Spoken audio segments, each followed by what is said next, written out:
Of course, he had to be there a year. So how old were you at this time? I'm sorry. I was about 20.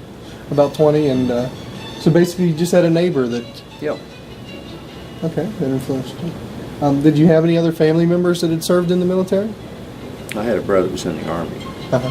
Yeah. Okay. Was that before or after you? Before. Before you. Okay. You were in the Air Force during the Vietnam conflict, correct? Is there anything you'd like to describe about how that affected your duties, or any sort of placements you were put, anywhere else because of that? Well, I never had a tour in Vietnam. Mm-hmm. I was TDY there a couple of times. I went temporary duty for a few days for a conference a couple of times. But more of a supporting role. I had of course, that tour in Japan at the beginning. And then I later on went back to Japan for another little tour. And I spent a year in Thailand, which was in a support role. Our communications helped, well, whatever it does, for the information and everything. But we had a single strip base there in Thailand, Udon, Thailand, and they flew sorties into Vietnam all the time. So that was about as close as I got to combat. I never saw any combat or nobody shelled us or bombed us or infiltrated us. It's pretty good duty in a way. When you went there for conferences per se, can you describe that at all? How that? It's just briefings and things on cryptographic communications. And that would have been in Seoul, Where would it have been, or what? Yes, exactly. Well, I was in, again, Thailand, and I flew to Tan Son Nhut Air Base a couple of times. And other places, TDYs to the Philippines and wherever. And to all the bases in Thailand. I was on an inspection team at that time. So, did you ever have any interaction at that time with South Korea? I mean, I know that's after the conflict. No, but never got to Korea. Okay. All right. Do you have any personal feelings about the Vietnam conflict? Yes, at the time I didn't agree with the United States being involved in that particular conflict. And as it went on and on, it became more and more apparent that it was somebody would say a non-winnable conflict, war for us, and the attrition and all the cost in human lives and different things. And it seemed like all the information being put out in the military, whether you read the Air Force Times or whatnot, it was, we'll be out in so much next year, this year, and we're winning and we're doing this and doing that. And it was all, I took it with a grain of salt. I had a little bit more insight into what was going on because of my career field. I got to see, dispatches and different communications. And I knew a lot of my friends that were in Vietnam. And so it's just a conflict I wish we wouldn't have got into. Were you able to see how that, the wavering opinion of the conflict, did it affect the morale or whatnot of your fellow soldiers? Well, not directly or personally. Because we weren't in a combat zone as such. We were removed from that, but I didn't see much in the way of a morale problem. A lot of the morale problem was varying in behavior. It's when the Beatles started, the long hair and things like this and different things, and the GIs like to wear mustaches if they could get away with it and have longer hair if they could do that, and be a little bit more casual in their uniforms. So it wasn't a morale problem, it was just an aggravation, I suppose. Okay. What was your opinion of your officers? They're very competent people, served a few that had gone to Air Force Academy, and a lot of the officers were at one time NCOs, non-commissioned officers, and they'd gone and gotten college training and educations and gone on to OTS. And a lot of them, since they were in electronic maintenance career fields, were very bright. Some had engineering degrees, and they were just a bunch of great guys. I never had any misgivings about anybody I served with, which is a lot of folks. Yes. Okay. With, of course, the information you dealt with on a daily basis during your time would have been, a lot of it was probably highly secure. Do you ever have any memories or, remember any sort of happenings that where that information may have been compromised or anything like that? No. No. Okay. I mean, we didn't, as a maintenance man, I wasn't in the operations side of the house.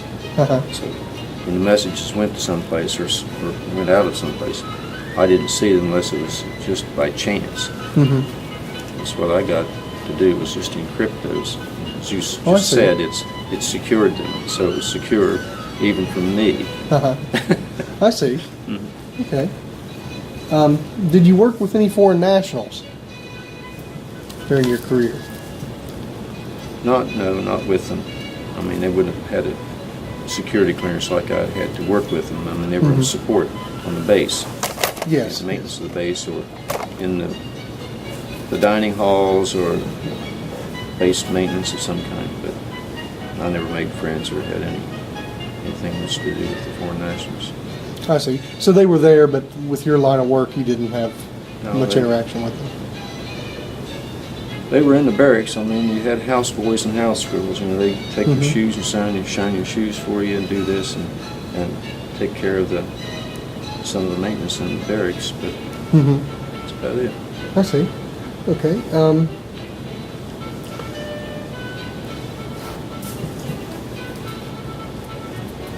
Did you?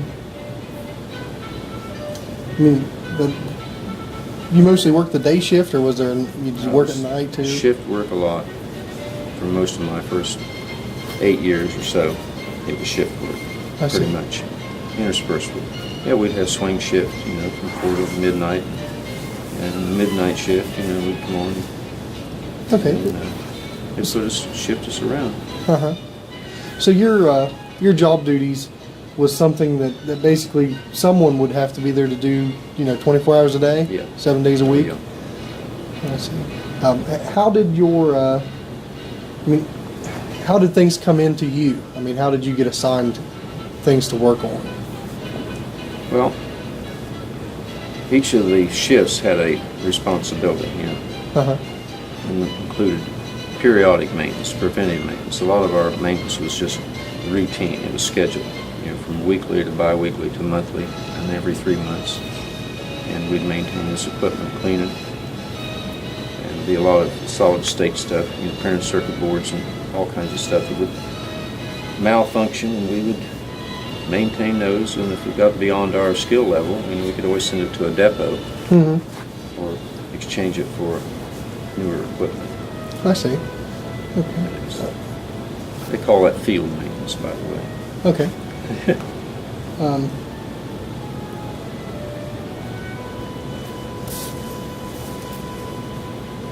Can you, throughout your career, you returned home periodically, correct?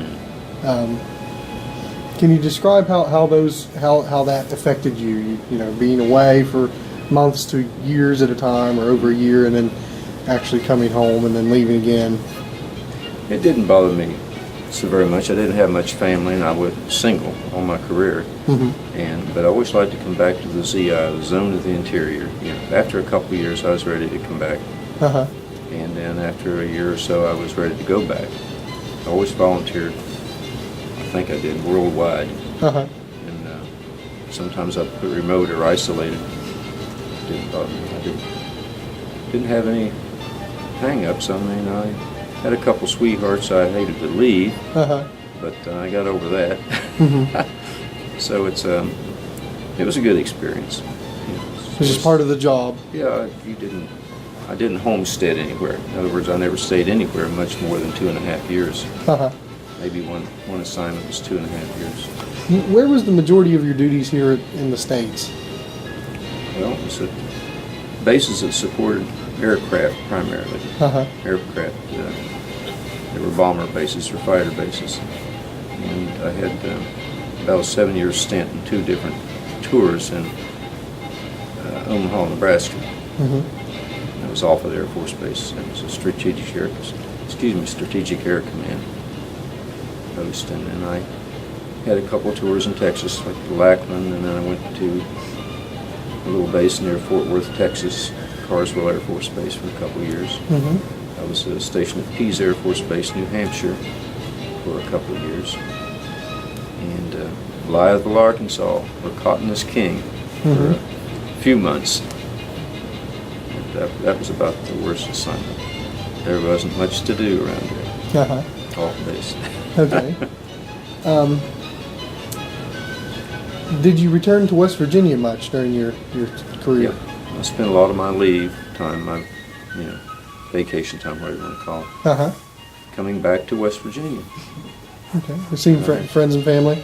Yeah, I had acquaintances. I'd always come back to Gilmer County or Morgantown and see what's going on. And I had a brother in Canton, Ohio. I'd stay there some, Mm-hmm. but I'd always manage to come back to Gilmer County for a look-see in Morgantown.